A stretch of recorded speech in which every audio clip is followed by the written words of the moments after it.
जो पाकिस्तान ने इकदाम लिए हैं उसमें सिख यात्रियों को रिलैक्सेशन दी गई है कि उन पर ये अप्लाई नहीं होता।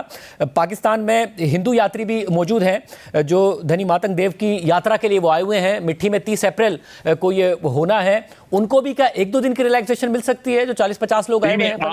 आप मुझे बताएं, मैं बिल्कुल जो लोग मजहबी अपने किसी त्यौहार पे आए हुए हैं, यहाँ अपने किसी मुकद्दस मकामात पे आए हुए हैं, हमारा फर्ज बनता है कि उन लोगों की मेहमानदारी करें, उनको फैसिलिटेट करें, उनको जो है हम तंग नज़र लोग नहीं हैं। जिस तरह ये अजमेर शरीफ पे या दिल्ली में जो दरगाहें हैं उनके ऊपर ये बैन लगाते हैं, तो लगा दिया उन्होंने। हम वी लेट देम स्टे। मैं रेलिवेंट जो अथॉरिटीज़ हैं उनसे बात करता हूँ कि उनको 2-3 दिन का और जो है स्टे की इजाज़त दे दें। आप मुझे उनके क्वाइफ भिजवा दें। आप मुझे हम कोशिश करते हैं कि उनके क्वाइफ हासिल हो। आप ये कह रहे हैं कि उनसे राब्ता अगर कर किया जाता है हुकूमत से तो हुकूमत उनको स्टे करने देगी, वो अपने मजहबी फरीज़े अंजाम दें, उसके बाद जा सकते हैं। जो पाकिस्तान ने इकदाम लिए हैं उसमें सिख यात्रियों को रिलैक्सेशन दी गई है कि उन पर ये अप्लाई नहीं होता।